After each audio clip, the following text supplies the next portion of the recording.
Radio. Follow us on social media at Elegbete TV Radio. Are you looking for where to get the most quality and affordable furniture in Nigeria? Then look no further, because Chooks Interiors is your solution. From sofas to dining sets, tables, center rugs, you name it, we have got you covered. Check out any of our showrooms at Airport Road in Ikeja, Festac, or Alaba International Market. You can also find us on Facebook and Instagram at Chooks_Interiors. That is at CHUKS_Interiors. Call or send us a WhatsApp message on 0808 017 1229. That's 0808 017 1229. And we would love to hear from you. We are Chooks Interiors, and we offer quality for every budget. Hello, everybody. What's up, people? My name is Timi Dakolo, and you're listening to Elegbete TV Radio. Stay tuned. Elegbete TV Radio. Redefining broadcasting. Listen. You're listening to Elegbete TV and Radio. It's 9 o'clock.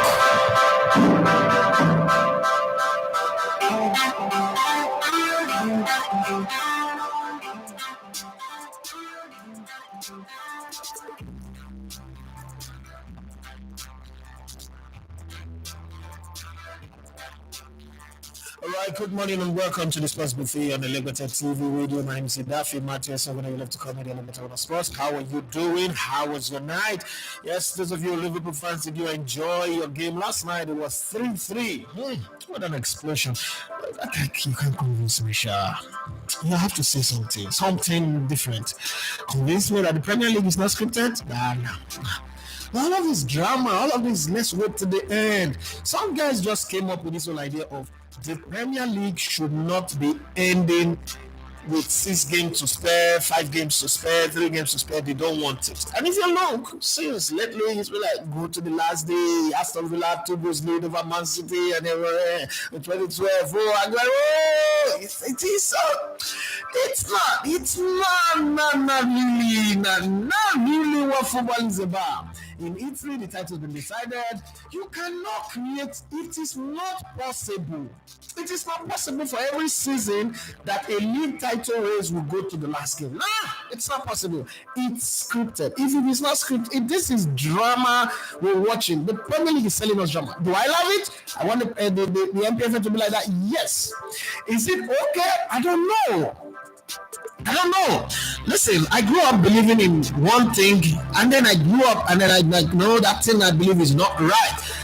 I mean, I grew up believing that WWE wrestling, for instance, was real, and then I grew up now realizing that, okay, wait a minute, that's all right, that's acting. Boxing, they punch you and you're bleeding. Wrestling, they do all these things and you're not bleeding, and occasionally, okay, cool, I get it.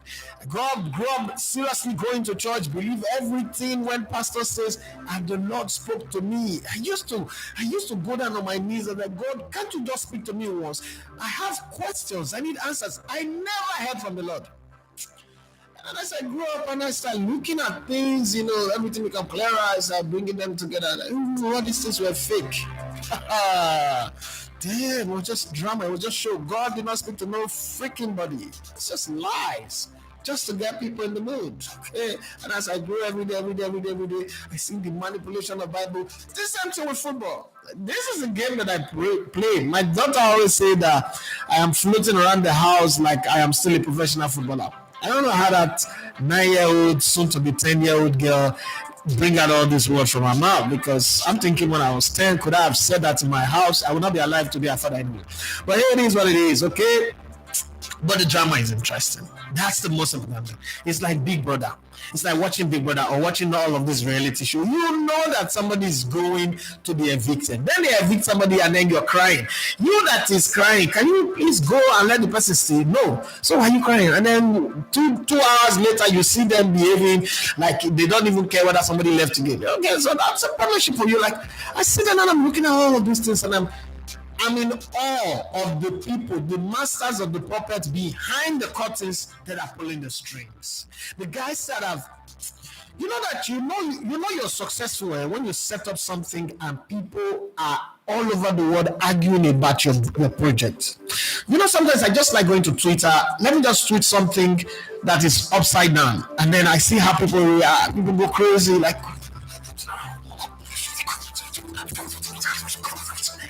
Yeah, I'm good. You know, back in the day when I used to be Mr. Controversial, I used to like that thing. When I was in Bela, like, I'm going on radio today, I'm going to make the entire Lagos, the entire Bela listening world angry, pissed. And I used to piss a lot of people. Joe Baba, Mark Bernard Modi, all these guys.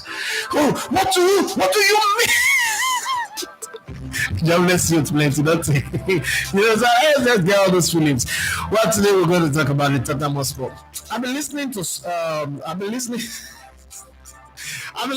Talk Sports for some days now, and you know exactly what I was experiencing when I was in Brilla is when I'm hearing sports fans are calling, no, we're not going to win. As a matter of fact, we are going to wear City jersey and support City. No, we can't. Oh, blah blah blah. We will have a last minute penalty to win the game and we will miss it. Like, why would I not call Spurs shit? How can you have that kind of mindset? Like you don't even want to win. Yesterday game ended in a draw, meaning that mathematically you have a small chance, a very slim chance to play in the Champions League next season. You don't want to play Champions League first edition of the new format.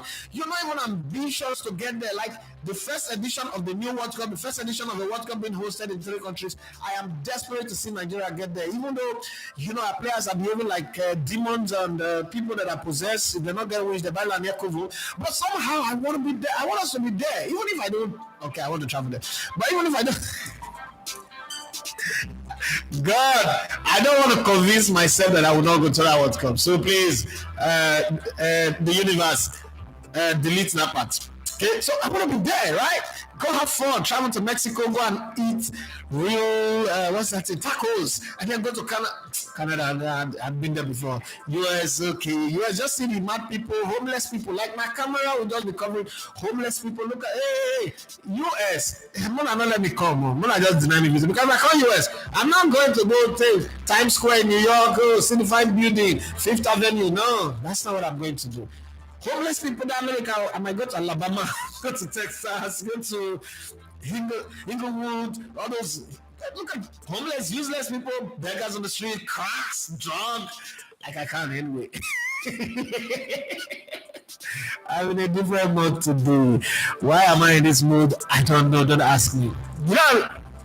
Have you ever been so broke? You start laughing at yourself. That's the state where I'm in right now. So let's talk about yesterday's game. Let's talk about Finidi George now have his crew. And coincidentally, 3 years ago, I interviewed one of the person that have now become the assistant coach of the Super Eagles. I guess I've got some clairvoyant spirit in me, ability to pick up on signals. The universe was speaking to me 3 years ago that this guy, see there is Philip Otele that everybody's saying, let him go and play Super Eagles. I went to go and check. 4 years ago during COVID, I interviewed this kid. He was just getting out of school. Now everyone said, Okay. I guess that's what's making me feel really excited, and I feel like, so yesterday evening, last night, I was going back on all the content that we have done on this channel, all of them, and I realized that before I be ungrateful and say, "Oh, we're not making progress. Things are stalling." People look at everybody else is growing. We're just stuck in this whole 14,670 subscribers. Our views are dropping. How about looking at my catalog and my body of work and saying, "Damn, that's organized that way." You and your team at Elevated TV and Radio or Elevated TV Sports have done a great job.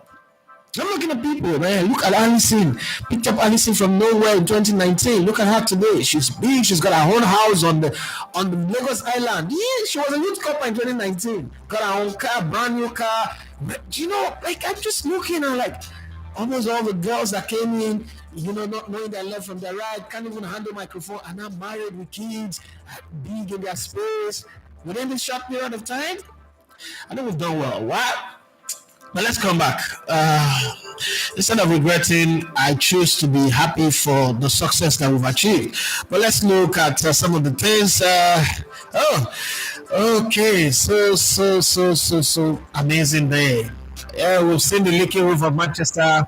We've seen the drama at the Villa, not Castle Rock, but at the Villa. And tonight, we're going to see how White Hart Lane is, or it is dirty and black and shitty. We're going to see that. Rasmus Højlund will not develop into a great Premier League striker like Erling Haaland, but Man United could become an Oli Watkins, okay? Claims Gary Neville on Monday Night Football. I don't know what that means. I don't know what that means, but everybody's entitled to their opinion, so I'm going to let it slide. Gary Neville say Mafia comment was outrageous. This is not over yet. Explosive interview with Nottingham Forest owner Evangelos Marinakis. Okay, I was a Premier League footballer and played for my country. Now I'm working at Aldi and earning more money. Who the hell is that player? You want to know? Go to Daily Mail. It's Daily Mail is now by subscription, so you can go and subscribe and pay for it. Okay, this weekend we're going to have Alexander Usyk coming up against Tyson Fury. One thing would happen. What happened 25 years ago when Lennox Lewis became the undisputed world champion? It's going to happen again, meaning that all four bets will be unified in this fight. If it ends in a draw, then it will not. But now something in my head is telling me, I'm sorry, but I'm just thinking, something in my head is telling me it might get to become a draw. Controversially, so that there will be another fight, so that one person will be beaten, then there will be the third fight. Because this is about money, this is not really about boxing. In my opinion, I might be wrong, correct me if I'm wrong, but that's the way I think. But for you guys out there, who do you think is going to take this one? Spongeman, Tyson Fury, or Minute Monster Alexander Usyk? Who's going to win this one? These two guys have two different fighting styles, opposite styles. I know that the manipulators would want to. I'm a conspiracy theorist. The manipulators will want to see Fury win so that we cannot say Anthony Joshua Fury, and then also keep it British shit, as my younger sister used to say. All of this, are playing in my head right now. So I need you guys to tell me who you think is going to win and why you think that person is going to win. What's the deal? Okay, Reginald is back today again with messages, questions, and I'm going to read them and we will talk about it. They say Aston Villa delivered a Hollywood ending in front of Tom Hanks, but Jurgen Klopp would hope for a calmer Liverpool farewell, according to Tom Colomose, after the 3-3 thriller at the Villa Park. Okay, well, it's a good way to end the season on your own front. Well, I don't know what's going to happen next weekend, but that's it. Oh, Tyson Fury's father seems to be a lot more aggressive. He went to headbutt somebody and got Indian dot on his forehead with blood all over his face, his mouth. Just funny anyway. But hey, when there's money, people can really make fool of themselves. I've always said that the thing that money causes, everybody want to get in on the party. Everybody want to get in on the track. Man United send workers up to the top of the Old Trafford roof less than 24 hours after heavy rain cascaded through the roof during defeat by Arsenal. That's the difference between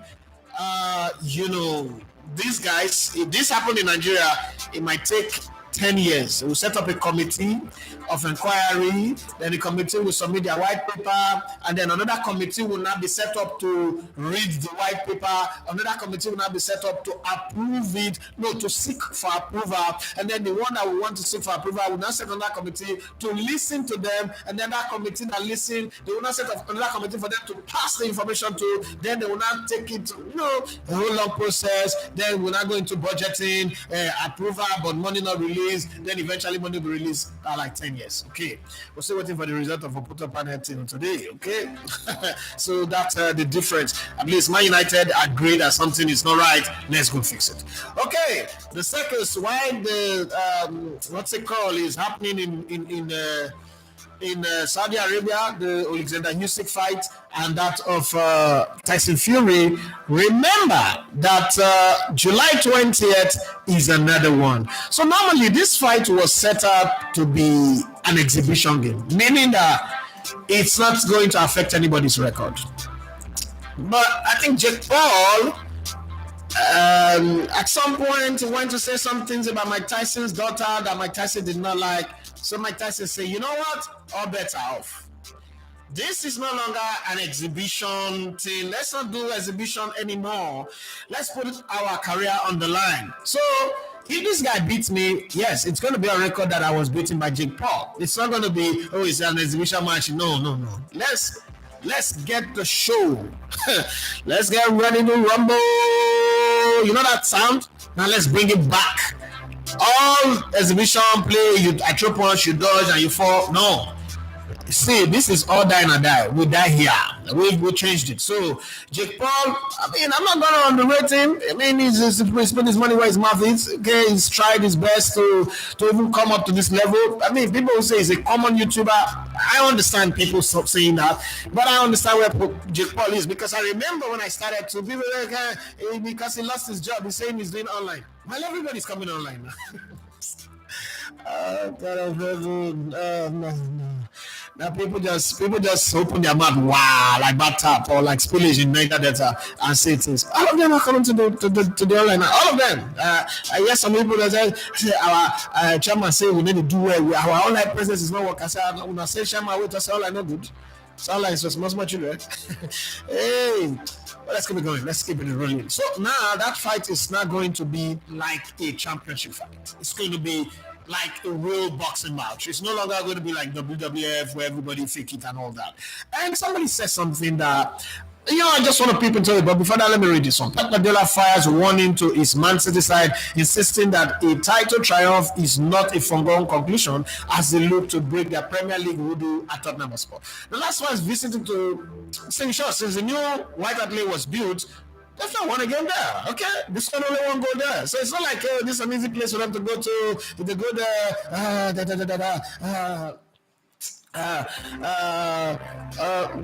will win. No, it's not like that. It's not like that. It is a very difficult place for them to go to, and I think that they know it. So they should carefully look at this and say to themselves, we're playing the game of our lives. Thank you very much, Adijala for that money, for 10K.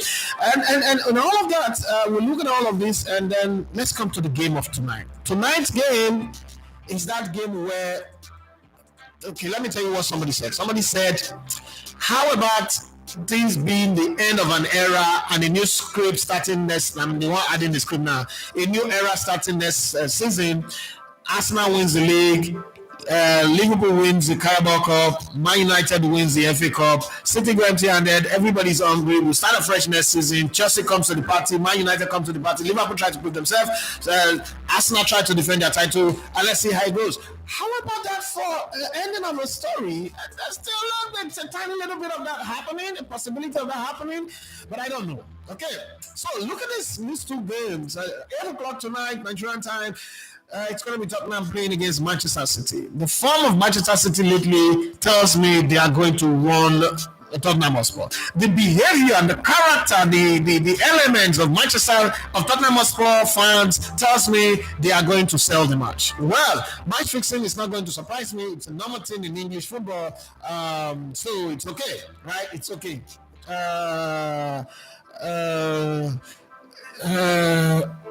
It's one of those things that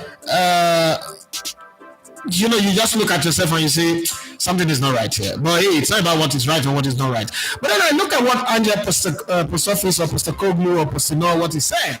He said, I suppose in these last 16 years, there have been years where Tottenham have had bragging rights.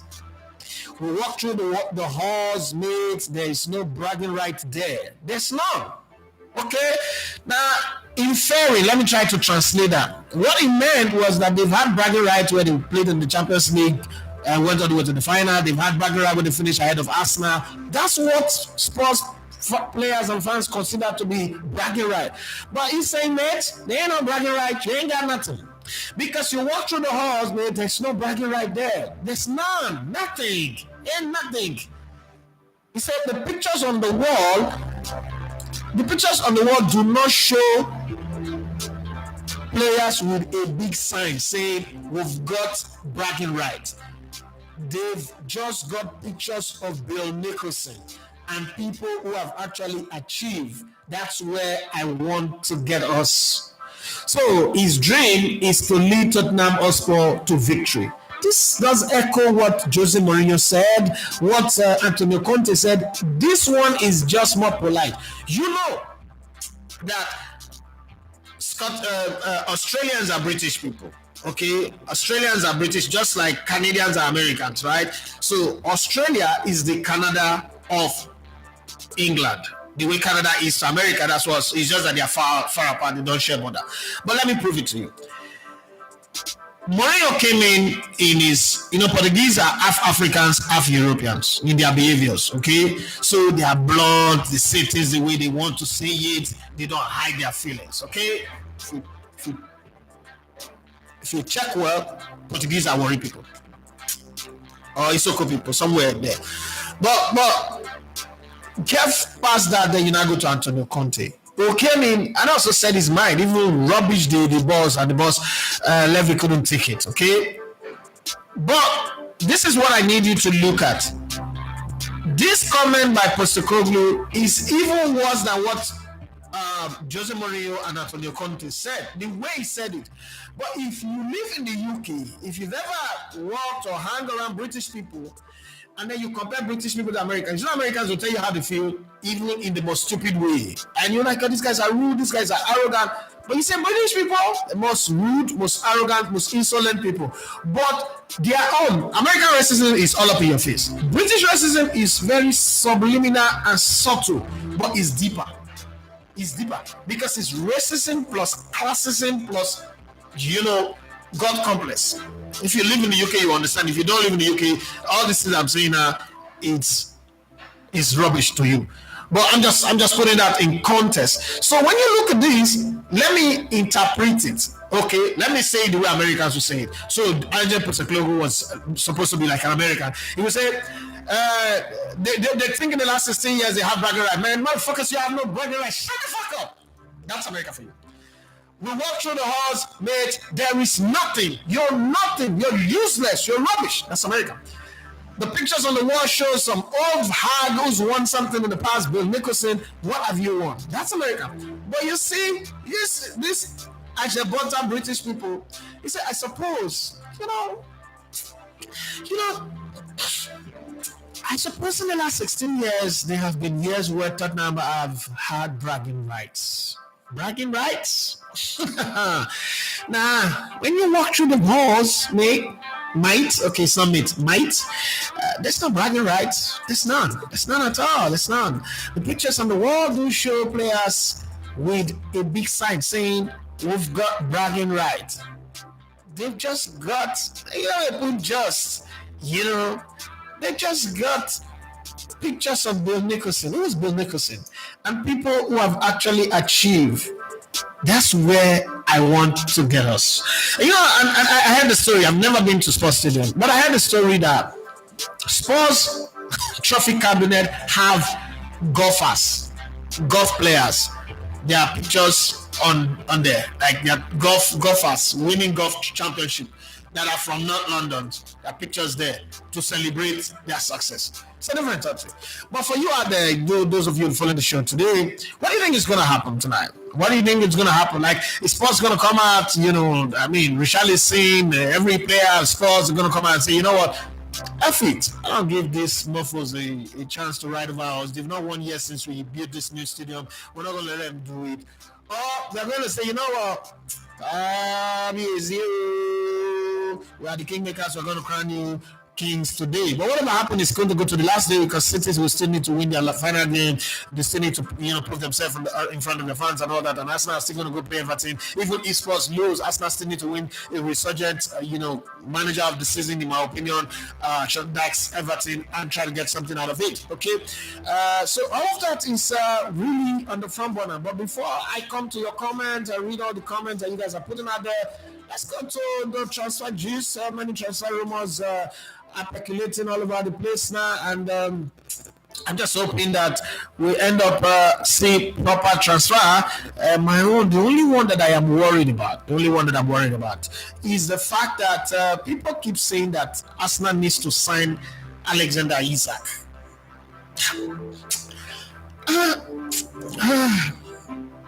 I don't know. Western Pro League club are interested in signing Manchester United Brazil midfielder Casemiro 32 and 29-year Portugal midfielder Bruno Fernandes. Okay, Arsenal are set to lose promising defender Raul Waters 19 after the England under 20s international rejected the offer of a fresh contract to pursue opportunities elsewhere. Bye-bye. Not too bad. Real Madrid are still interested in signing versatile England international Trent Alexander-Arnold 25. Liverpool will regret losing him anyway. From Liverpool, with the defender midfielder contract situation at Anfield up in the air.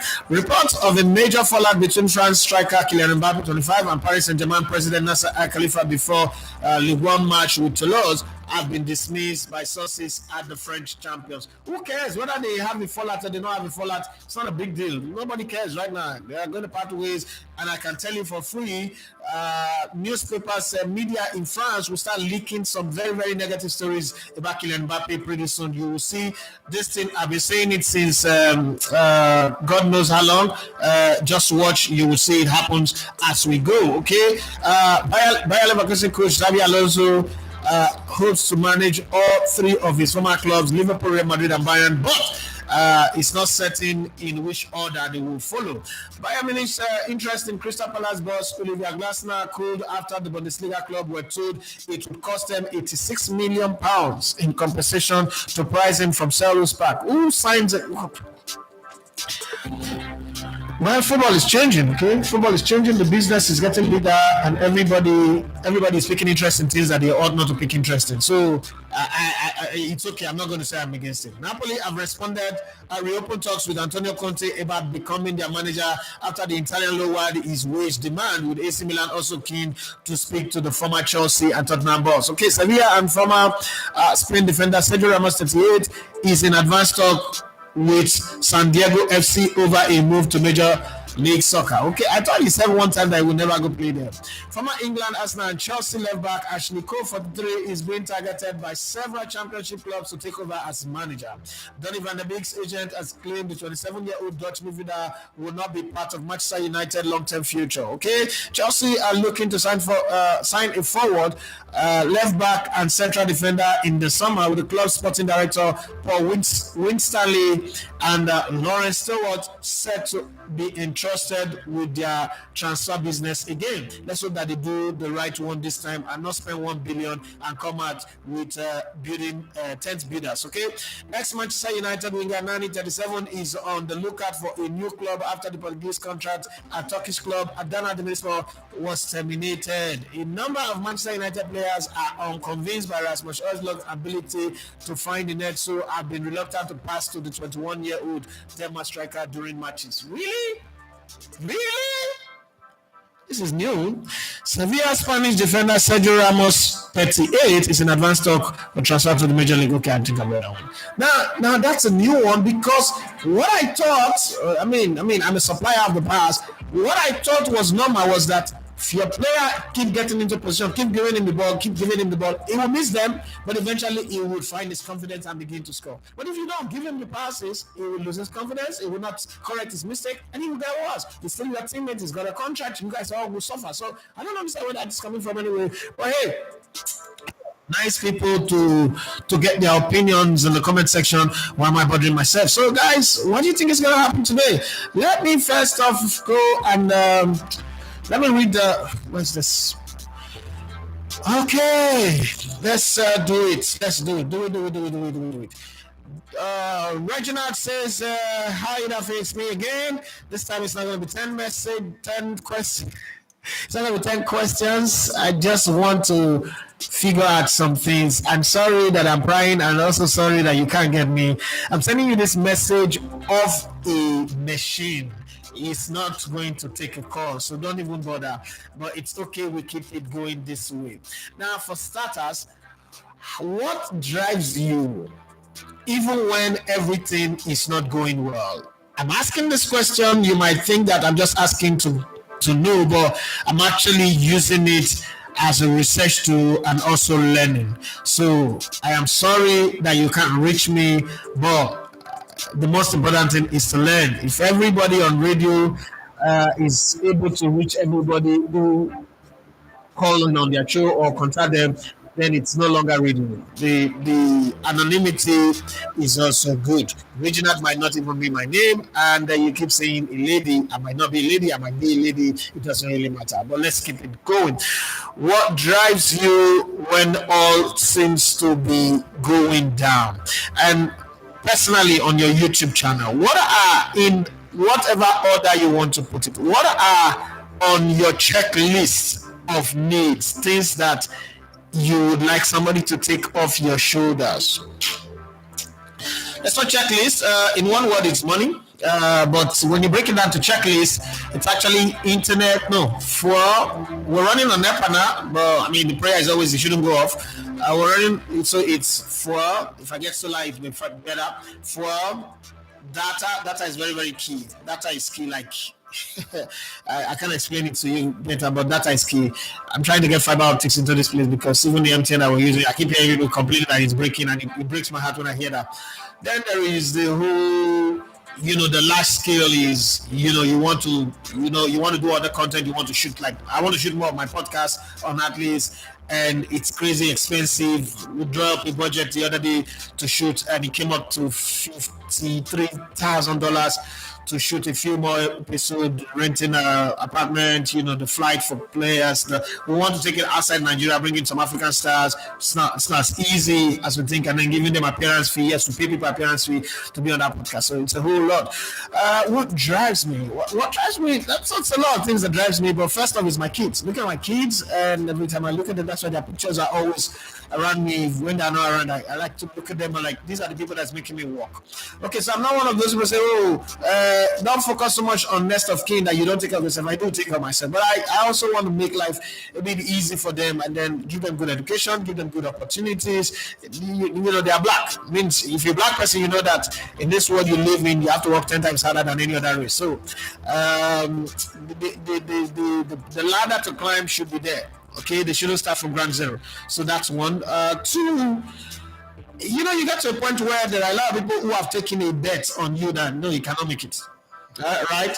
So those people are also there that you want to prove wrong. But above all of those people are the people who's also taking a bet on you that I know that this guy will make it. Take for instance the guys in the Elevator TV WhatsApp group. Those guys are taking a bet on me. The people who keep coming every day, they are digital farmer who would, in this hard economy, he lives in Nigeria, definitely. In this hard economy, would shell out 10,000. If you calculate the amount of 10,000 is shelled out, you understand what it means to his own bottom line. But then shell out, and all those guys will give you $10, $5, $50. To certain people that not be big money is not important, that's being entitled. And I hate people that are entitled when it comes to my money, so I don't want to be that guy. So for those people, the greatest thank you I can give to them is not the one that I do every day on the show. That is good, but the greatest thank you is for this channel to grow big. Look at it. I look at Robbie, and I say to myself, if YouTube is bad, it will not go from AFTV and then go and create DRO.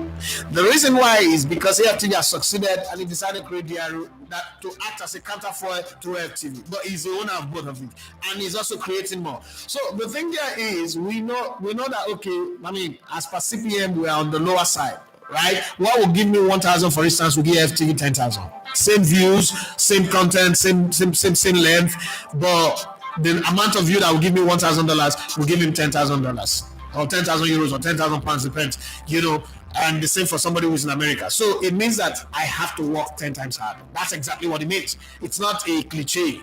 And then again, there are a lot of people who break their back.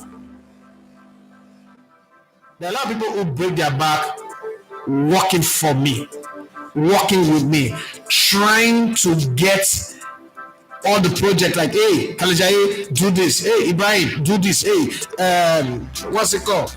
Timothy Dembo, Alison, Precious, Sarime, Annie, just to name a few.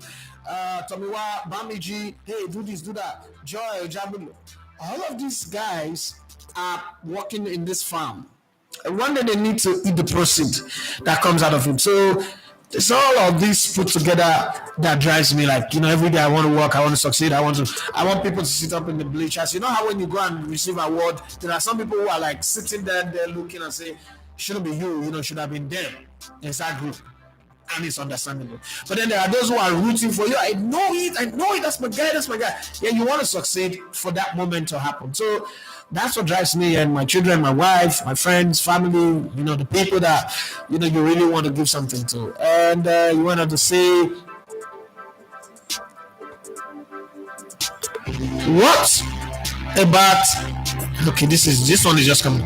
What about you put out the number for your data, you put out the number for your data units, okay, data, and once in a while people can just recharge your data. That one, let's put it to the jury, let's put it to the public, let them decide. There are certain things you have to let people decide. You don't force it on people. You have to be considerate enough to think about that. Okay, good. Let's come back to you guys. What's the possible outcome of tonight's game? There are only three possible outcomes. It could be a win for City, or a win for, not say the multiple option, win for Spurs, or a draw, or defeat, whichever way. There are three options anyway that could happen. But the best one for me as an Arsenal fan is for Spurs to win. Second best is for the game to end in a draw. A Man City win means that, okay, the script was drawn to shared, Pep Guardiola did not get the memo. He's not interested in whatever drama that the powers that be are cooking. But when I look at this is the point where somebody like me is supposed to come out and eat apple pie and say, okay, I think for once I got it wrong. The thing is, this morning, I'm still instinctively convinced that it's not done yet. Because, I'm looking at the mistake of Emilio Martinez that gifted Liverpool that lead. I'm looking at some of the things that happened. I was like, are you sure this is just, it's my head that is overthinking things, or my head is over worrying itself, and I'm just thinking over the top, overtly too much. I don't really know, but I just think there's something fishy going on. I just think that this whole thing is part of the drama, part of the script. Maybe my conspiracy theory mindset is making me not to be rational. And again, what is being rational? Lately, I'm asking myself, what is being rational? Because I grew up, in an environment where almost everything fall into that rational conversation. And then when you get to one point, it's like, no, all of the things that were rational 10 years ago are not rational again. All of the things that were rational 5 years ago are not rational again. So that's just something, you look at it and you say, okay, maybe I'm the one that is being over-rational, right? But hey, let's get in on the conversation from you guys and see what you guys have been saying. If you have a comment to say, anything to drop, this is the best time to do it. Now, Henry Maru will say, this one was way before we started. He said, let's make this straight. I'm an Arsenal fan. I'm not supporting nor cheering on Tottenham. I just don't want them to lose. They are shit any day, anytime. I love that. Habib Ayadeji says, hello boss, can we make Tuesday show a tactical Tuesday where we break down tactics, like go in depth, to tactical analysis of a game or modern day tactical trends. So I'm an analyst. A show would be a show based off of the pattern that the questions. You guys are supposed to be my presenters. I mean, remember when the show started? You guys are supposed to be my presenters. We can make any day anything. It is down to the question. I mean, Reginald, whoever he or she is, have created a pattern and consistent with it. If you raise a tactical question that is deep enough, the quality of the question determines the quality of the answer. We would have that conversation. So if you throw an open question to me now, I'm sure I'm going to give you the best answer that I can get based on the best of my ability, right? So it's up to you to say that. But me, the usual drama that comes with me being on the microphone would always be here, because that's what people enjoy. Don't forget that this is very, very unusual. Radio is not like this where I'm seeing myself on the screen. I don't know if you're seeing me. I don't know if the network is letting me work. I can't even pause. I can't even have a break. I'm just here. There's no commercial break. There is nothing. I'm just here, right? And I'm doing all of this hoping to God that the numbers that I'm seeing, the 24 people here, and the 16 they are still there. It's not just a frozen screen, okay? So all of those things add up to it. It's psychology on the instant, according to my psychology lecturer. It's psychology evolution on the instant, right? There's no wiggle room, there's no room for adjustment and all that. So it is down to the quality of the question. You throw up any question, ask me to give you, dynamics. I will. If I can't, I will reach out to people who can, okay? And then I'll fast forward and then bring them on another show, and I'll be able to answer it the best way that I can, okay? So it's you say you can throw the question open to the community. If people want to make Tuesday show a tactical Tuesday, it will be nice, just like how the Friday show team is impeaching Tuesday we talk tactics. Okay, so everybody, go to the comment section down there and say you want Tuesday to be tactical Tuesday, or you don't want it to be tactical Tuesday. But for either ways, give us your reason. It will be nice, okay? So it's up to you now to vote. Your vote on this is what counts. And remember, so for once, an indigenous coach picks his backroom staff by himself. Please, NFF, give him the best of support, just as you to a foreign coach. Finidi, be professional as best as you can to earn respect. So first of all, let's talk about NFF and giving foreign coaches support. I don't think that the idea of what a support is can never be provided. Not because the NFF does not want to provide it, but just because funding is not available. So, and again, there's something I also want to address here. Nigerians like to use one term that does not exist in coaching and in football: refresher course. I've said this before. I've addressed it before, like 2-3 years ago, but I need to address it again. Every time I hear people say this thing that, Nigeria should, somebody took me on yesterday, and the NFF is wicked. Why did they not send Amunike for refresher courses? And I was like, wait a minute. Amunike played Julius Berger, Zamalek, Sporting Lisbon, Barcelona, right? 4 club. Bad as bad. Won the Olympics, won the African Cup of Nations, played at the World Cup, has gone to win the under-17. Let's even hypothetically agree that there is something called refresher course. Are you saying that all the money this guy made, he couldn't get a degree, a coaching certificate, coaching badge, and then do what the refresher course is? Now let's flip the script to the side where I stand. When was the last time you heard that Pep Guardiola went to do a refresher course? Antonio Conte, Massimiliano Allegri, Jose Mourinho, Carlo Ancelotti, Arsene Wenger for the 22 years he was at Arsenal. Which year did you hear he's going for a refresher course? What is this refresher course? And why is it that it is only Nigerian coaches that needs to do refresher course? And please, name one FA that send people to refresher courses. Coaching is first off, you get a badge, you get to the highest level, which is UEFA Pro or CAF or whatever continent you come from. You get that badge, and then you're done. From that moment when you get out of when you get that badge to qualify you to apply for any job, coaching job, you invent the wheel. You take whatever it is you've learned from the classroom, and most time the classroom only give you the badge. Every major coaches have already become coaches before they went to go get the badge.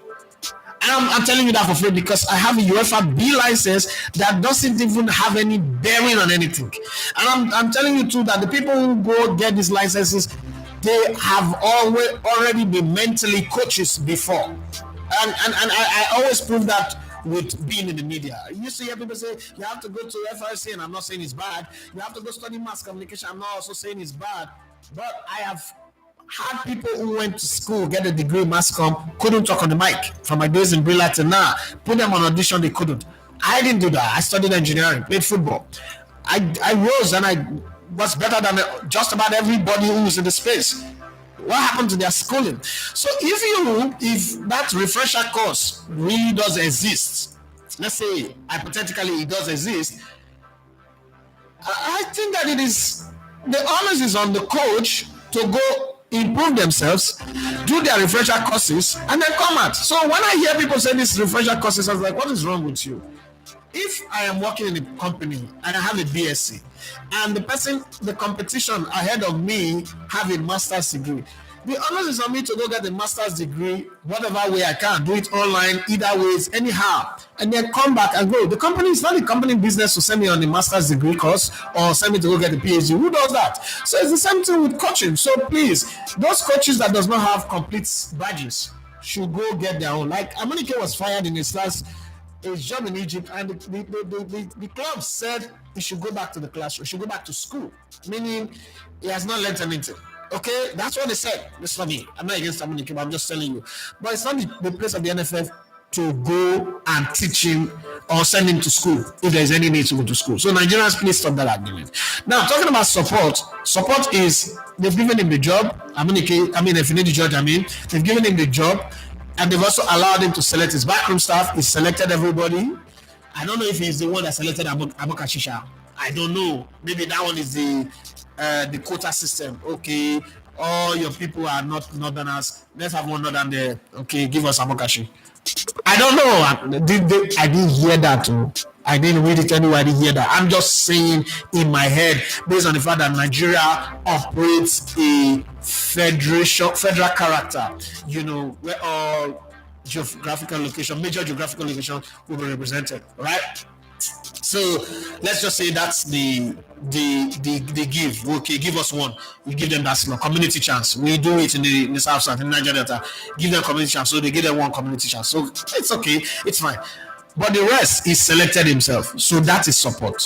They've also come out with a formula. I hear it's going to earn 15 million every month.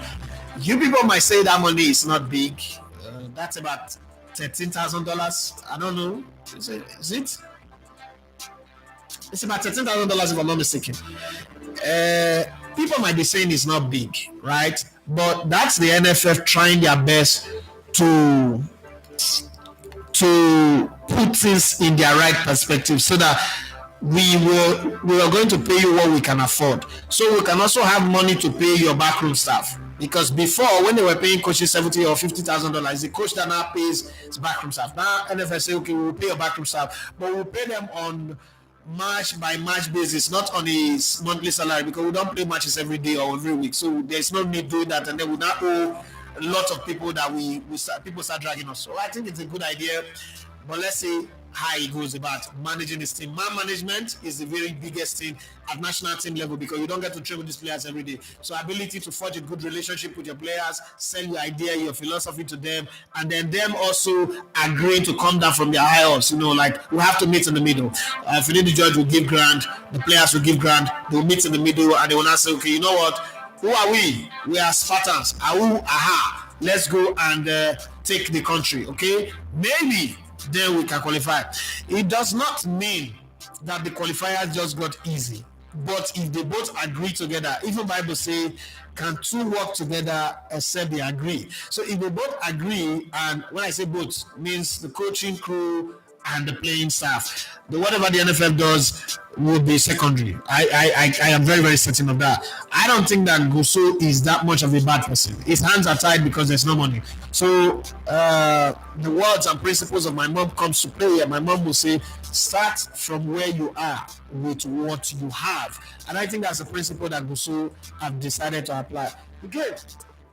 Did I say that this Newcastle jersey really does look good on me? think I would. I have to tell. Chi, thank you very much for sending them. I think I will start looking for jerseys that are black and white now. Doesn't look good anyway. Well, let's keep it going and see. Tosi Lima, they say this is the day. Let the better team carry the day. No, that better team not go carry the day. Yeah, one go say much. Doctor Professor Aroturego say all those people waiting for Man City to lose, I know what call names. So I am sure they will be happy when it happens. Well, should not now the Lagos pass good worry. This Lagos one pass good out really. Don't worry now. We shall see. Edition Lavuma say the shitty club is the one Arsenal is praying to save their title hopes.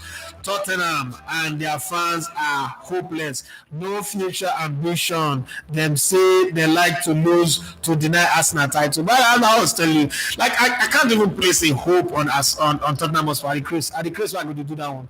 Can you please say, Elevator TV, you are doing a fantastic job, and very soon you blow. Keep up the good work. Thank you very much. And then he went on to say, they call it a draw, so there will be a trilogy. Boxing is all about the money. I agree with you completely. I mean, I was telling my friend when we were talking about it last night, I was like, I'm not bothered about what the fight will be. It will end in a draw. So that there'll be another one, and then that one person will win, and then they'll get the third one, and then that's where the money is. I mean, Tasifili will get 80 million, Usyk will get 35 million. Then do a second fight now, then they get the third one, then everybody is rich. Okay, like me, I said, those if you need the foreign assistant coach we see online, are they true? Yes, they are. They are true. I've even interviewed one 3 years ago. Areola Ayodeji says a big fan of Fury. Usyk is no pushover, has got skills and may upset Fury, but I'll lean with the Gypsy King. He should get the Herculean task done.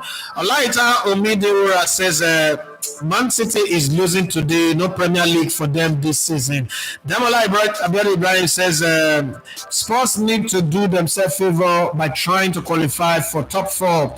If they get make them no win. Okay. Everybody say yesterday drama still make me believe something can still happen in this title race. Latunji Emmanuel say if you are Ineos, who are the managers whom you would like to replace ETH, and what will be your target for the upcoming season, and what changes will you have? There's only one manager in the market that I think Manchester United need right now. Gasparini. I would bring Gasparini because Gasparini does not need big name players to work. He can get anybody. So they let Casemiro go, they let Bruno Fernandes go, let Anthony Martial go, let Rashford go. I think they have a team. I get the Arsenal game. When you go back to that Arsenal game, I know that when a team loses a game, it's almost impossible for anybody to agree that there is a bright spot, there is something good, that anything, reasonable is in that team. No, everybody just goes, I bet they're not good, they're not sabi after all. Monday night they lost to Crystal Palace 4 goals to nothing. This is their 14th defeat in the season, blah, blah, blah, blah, blah, blah. No, but when you go back and look at that team, even though the funny thing is, I would say Garnacho. Because Garnacho have, as much as he's talented, he's got some of the dirty elements of Manchester United recent history.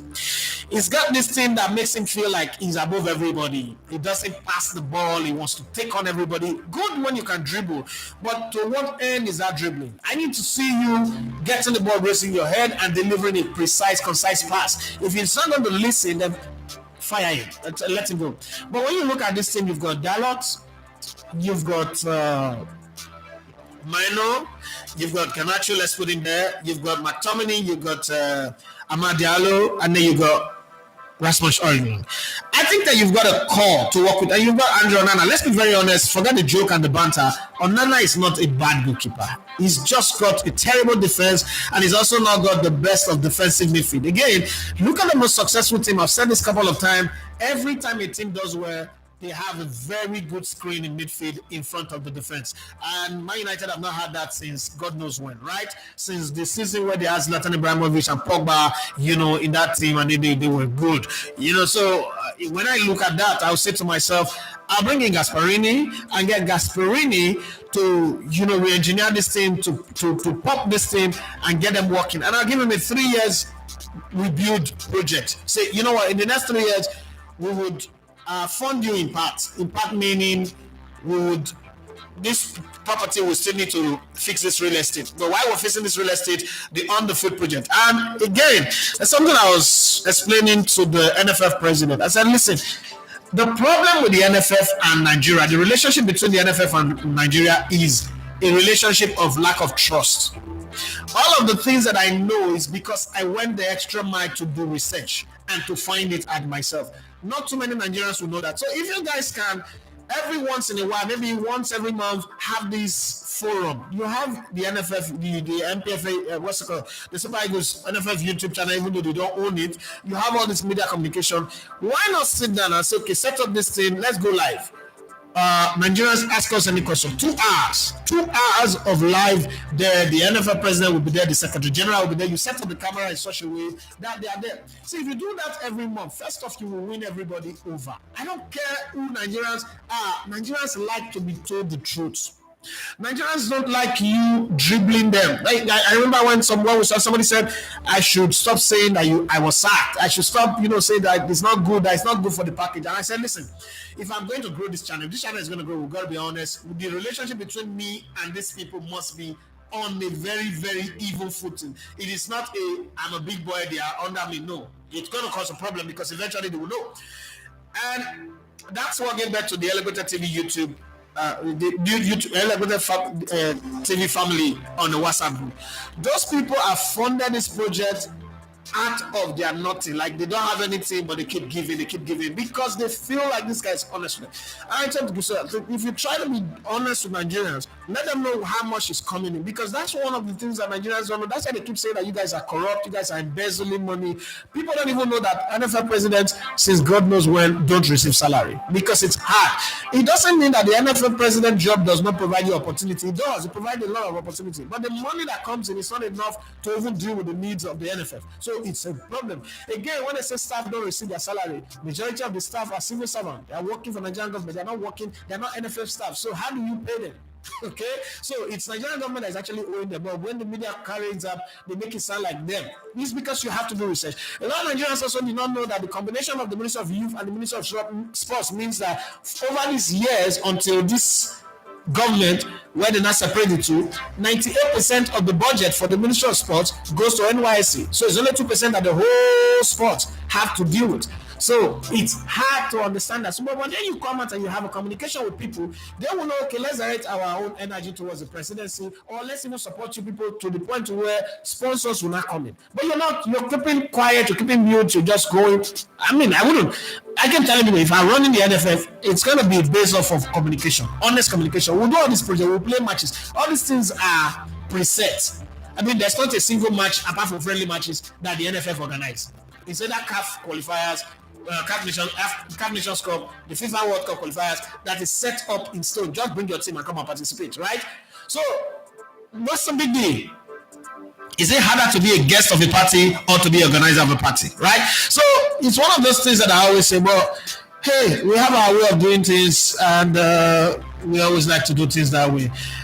Where did I stop now? Olatunji Emmanuel says, if you are Inos. Okay, so I'll bring in Gasperini, and then I'll sell some of those players. Casemiro definitely is going to go. Bruno Fernandes is definitely going to go. Evans is going to go. All of those old players. Martial is going to go. Rashford go.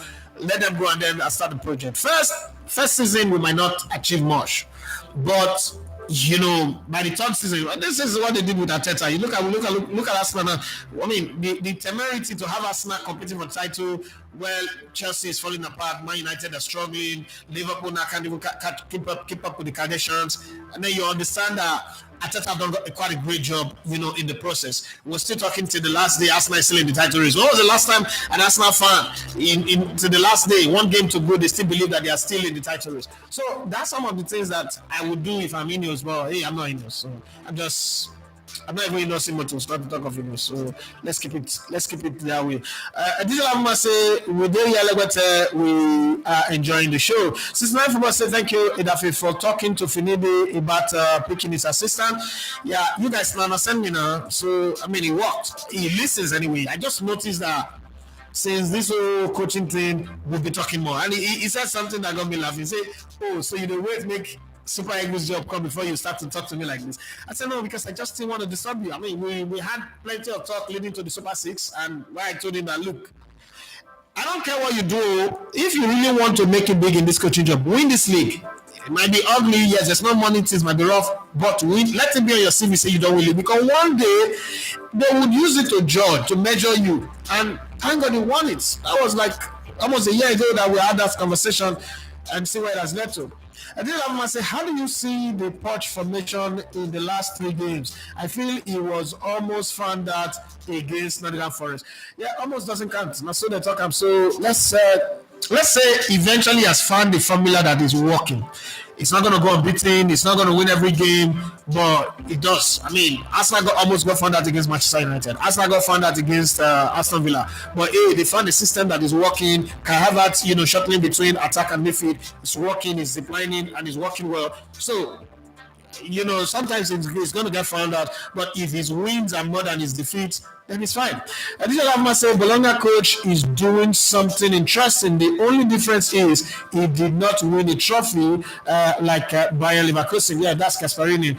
Demola Abiadu Ibrahim says, I love the assistant selected for Finidi, although I don't know much about them, but I hope they deliver. Paul Obi says, good morning, Mr. Edafe. Please, do you think that Lewandowski is still good for FC Barcelona in coming season? Something with football is when you play for a team that is good, even if you are average, Pedro at Barcelona back in the day, your performance level will multiply. You know that thing they say that if you sit next to 5 high performers, you are going to be the 6th one. The same thing with if you sit next to 5 low performers, you're going to be the 6th one, right? So Lewandowski his career was used to playing in a team where everybody's performing at a very high level, everything is going well for him, they deliver the ball, give him the ball, he delivered. This time around, he needed to track more, he needed to be a leader, he needed to guide players on the field, share his experience with the players. That was asking too much of him, because this Lewandowski that was saying is the Lewandowski that we see in Poland.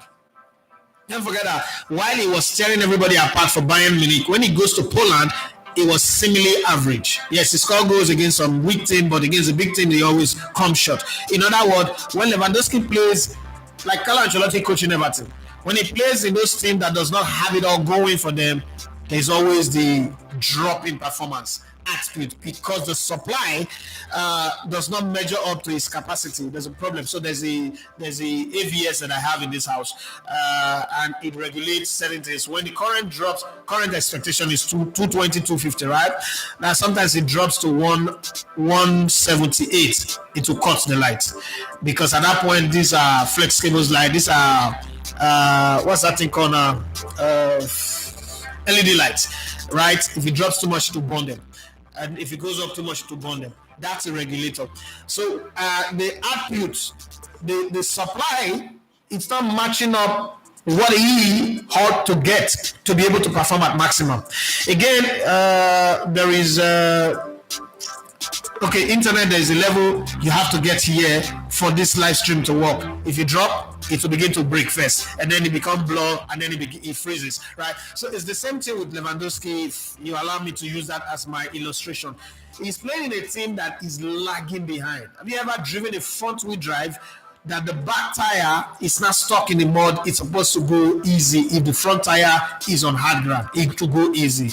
But think about it that you're driving a front-wheel drive and then the front tire got stuck in the mud. Or probably you're driving a back-wheel drive, the back tire got stuck in the mud. Even if the front tire is on hard surface, the car is not going to move. And that's the situation with Barcelona. Barcelona is so set up in such a way that defensive midfield position is good. The fullbacks are next to perfect, and then the midfield is the triquester of the midfield. They are exchanging passes, they are moving, because that's the system, how the system works. But right now, the production line, the conveyor belt that supplies to that help them to first of all draw away defenders and midfielders that are marking Lewandowski and whoever is playing with him up front. It's not doing the job properly. So they're just sending it up long, faster, quick counter attack. No, that's not Barcelona style. So it's affecting it. What I'll say is he could still be a player next season, but that doesn't mean they shouldn't go look for a striker that would transition into his position. It's not available. Aretue says, no worry, I don't reach my papa house. Say, yeah, I may lose. Kalija Ibrahim say, good morning, boss, good morning to you. Let me say, Bologna is Thiago Motta, sorry, I made a mistake. But it's Gasparini that I'm talking about. I think that Gasparini will work. Thiago Motta system of play, the thing with Thiago's system of play, which is very good, they call it, what's that system? 7-2. There's a way they call the system, okay? Oh God, I forgot to now. 7, is it 7-2-2 or so? There's a way the system would work. Gasparini is the coach of Atlanta, if I'm not mistaken. Now, the problem with Thiago Motta going to Man United, and if he does, is that his system would almost be similar to that of Man City. But the difference in it is the way his system works. Everybody needs to work synchronized soon as at the Olympics to make it happen. Now, if you look at the current Man United, first you're going to kick out some players, say 5 or 6 or 7 max, and then you're going to bring in new ones who will need time to integrate. For Bologna, Thiago Motta does not have the expectation of results. He can, do whatever and get away with it. For Man United, as soon as you come in, the jury in Sky Sports and BT Sports, ITV, CBS, the class of 92 will be there to judge. They will not give him the leverage to do his ease of transition. So that will be one. And then they'll judge him too much. Again, I don't think that, there's Arteta in Arsenal, Spanish. There's Pep Guardiola in City, Spanish. I mean, this is conspiracy theory. This is not fact. But I just think that the Premier League seems to like to balance itself out. They're not going to give too many Spanish people, too many people from one region to come and run in the Premier League. I don't know if that will happen. Yeah, 2-7-2. That's the formation, 2-7-2. But instead of it being from back to front, it is side to side. 2-7-2 is the formation. That formation, if you look at the players at Man United right now, they cannot play the system. Onana can play it. Garnacho would be a problem in the system because Garnacho is a ball hogger. When you play in this system, you don't become a ball hogger. You always find your teammate. And with Pep Guardiola's style, there are always 3 options for you. With Thiago Motta's style, there are always 4, 5, or 6 options for you. So you have to play everybody in at all times. There are certain players in Man United who don't know how that. But I think I like Amad Diallo. I must be very honest. He would need experience. Scott McTominay sometimes is caught between decision. It reminds me of Guendouzi. But he's a better version of Guendouzi. Let's be very fair. And, the other players like that, Thiago Dalot, wants to go forward. It seems to be a better version of Zinchenko sometimes, but can he be consistent with it? So, while Thiago Motta's system is good and working in Bologna, I don't know if it will work at Manchester United. But Gasparini, the thing about Gasparini is he's got a personality that Thiago doesn't have. Thiago is like another Cesc Fabregas. He doesn't have that Gasparini personality. Now, I've said this and I'll say it again. Italians are like Russians. People fear them for no reasons. If Gasparini walked through that Old Trafford door, there is a fear of, if you don't respect this guy, we'll send the mafia after you. Yeah, just the way Russians are. Russians, they can tell you, I love you. My name is Gorbachev. And you're just scared of them because of the way they talk, right? I don't know how to mimic people, so I'm not good at it, but just imagine it in your head. So I think it is in that space where I think Gasparini is good. Somebody like Thiago would work in this just system because a lot of players are young, a lot of them like to run, a lot of them also like to do the passing. They just need a coach who can tell them, come. You're good. This is what you should do. What they lack in Chelsea is lack of leadership, lack of direction. Poch is not the guy, but hey, it could just stay maybe once more. So if you look at Man United, like I always don't think that Man United is so completely, but that's why I don't think Erik ten Hag is a good coach. I'm sorry. I know that Bobby, Johnny Gaffard, the rest of those guys will not agree with me, but I don't think he's a good coach because I've listened to him in his press conference and he says some things and I'm like, this will fool fans. It's not going to fool me. He comes out and he says things like, I don't have the type of players that I need. These players can play. No, that's not true. And I can't agree. Some people will bring the argument to say when Pep Guardiola came, he fired everybody and he got his own player. But when he went to Bayern, did he fire everybody? No, he got them play because in that club, he doesn't have the power. The reason why Pep Guardiola was able to fire everybody at Man City was the guy who used to carry his boots. It's not his boss. This guy used to worship this Pep Guardiola. Soriano, right? Used to worship Pep Guardiola. Sarini, I got to call his name. Was worshiping him, and now they're working together. They begged him like, "Guy, don't go to Man United. Please come work with us. We'll give you everything you need." So the conditions were right. But when you look at, it's just like what Xabi Alonso have been able to do with Leverkusen. You need a coach who walks in through the door and gets every player to say, "You know what? I know you're trying. I know you've got the talent. I know you've got the ability, but you are using a different method to get going." Like trying to teach my kids how to use a washing machine, for instance. They think that the washing machine will just wash the clothes, drain the water, transfer it to the dryer by itself. And I'm like, there's a part of the work that you have to do. This is how you do it. This is what you do. This is the button you do. This is what you switch.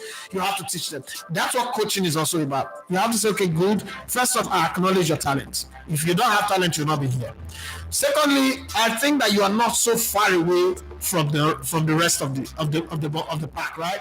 But I'm gonna give you the secret. It's like tactics. Coaching is like when somebody sends you to Lagos Island, say, go to the Red House and go and buy me a special velvet cake.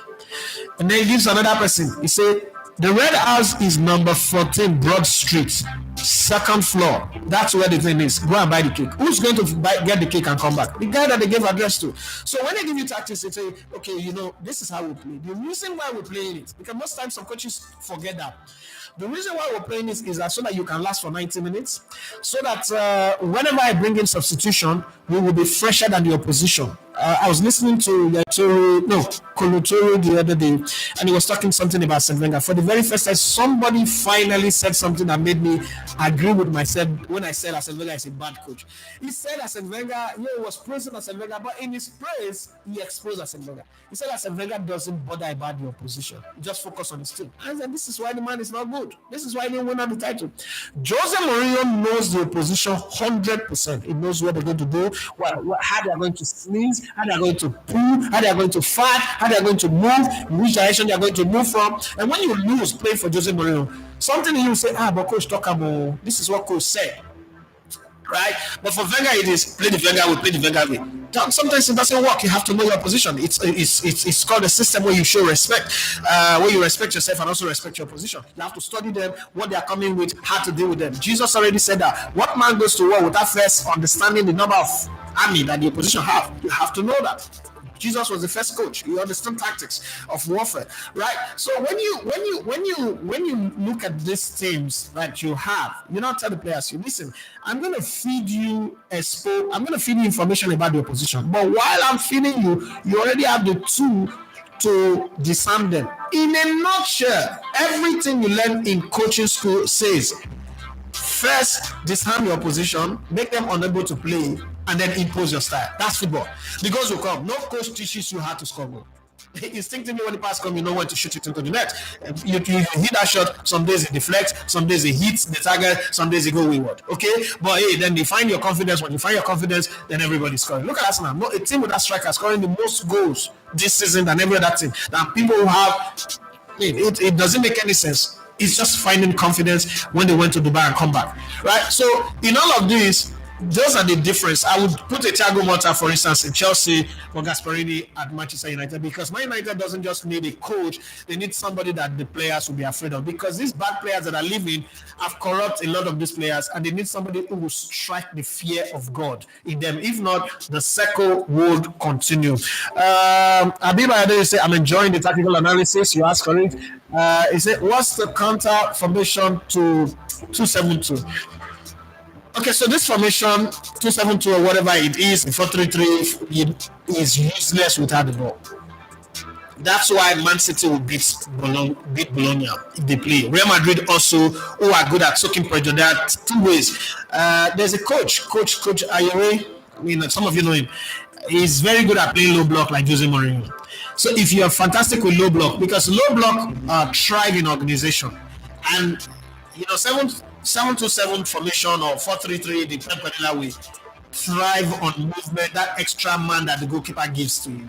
Okay, the goalkeeper brings you an extra personality that makes it look like you're 12 players against 11. So that every time everybody's marked up and the other goalkeeper is standing alone in his box, there is one person who come and add up to it. So what you do, and that's what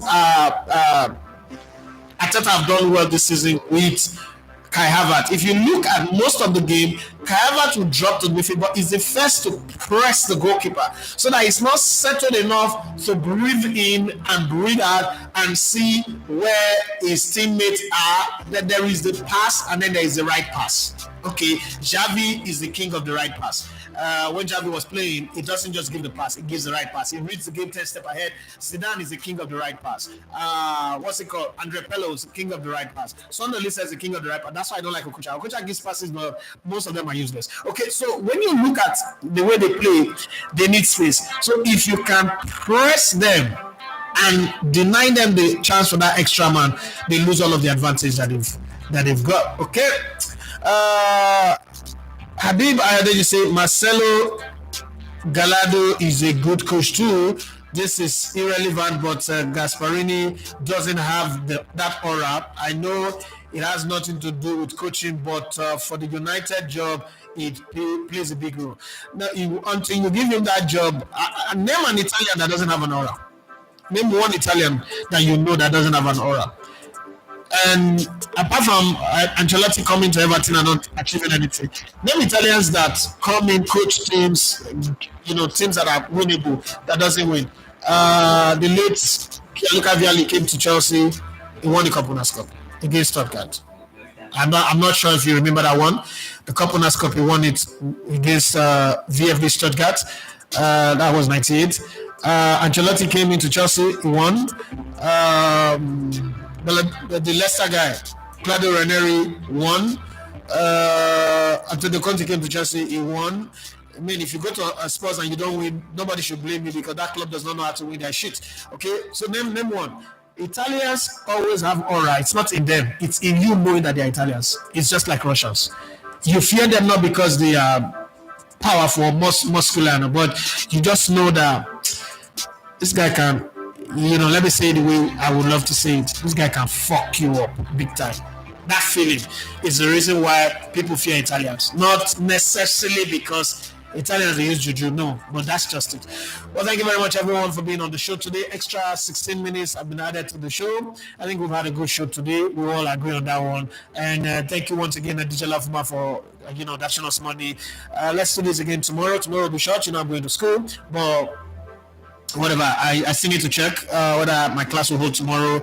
All that said, thank you very much. You guys are great people, wonderful people. If you've not subscribed to the channel, please do well to subscribe. Jerry Sampson say, bros, how do you meet wife? What's your advice to the rest of us who's not got married? Jerry Sampson, come back tomorrow. Let me answer this question. It's time to go. But I think I've answered this question many times. But tomorrow, ask this question tomorrow. The show starts by 9. It doesn't start by 16 minutes past 10. So come by 9 a.m. tomorrow. We'll have this conversation. Thank you very much. My name is Edafe Matthias. You love to come in the Elemental Sports. I've had fun. I don't know about you guys. If you've not, I am sorry. It's not because of what I did intentionally. Probably you're not in the mood to have fun right now. Somebody else would hopefully give you fun today. It's a hard life that we all live, and I live my life trying as much as possible to have as best fun as I can, because life in itself is hard. Having said that, if you're not part of the solution, please don't be part of the problem. And if you're not fixing it, do well. Kalija Ibrahim, yeah, Barcelona fan. Go away, Barcelona jersey. Stop looking at my jersey. Somebody like United actually. If you're not part of the problem, don't be part of this. If you're not part of the solution, please don't be part of the problem. And if you're not fixing it, don't stand in the way of those that are fixing it. Once again, have yourself a wonderful Tuesday and be the very best version of who God created you to be. Bye bye.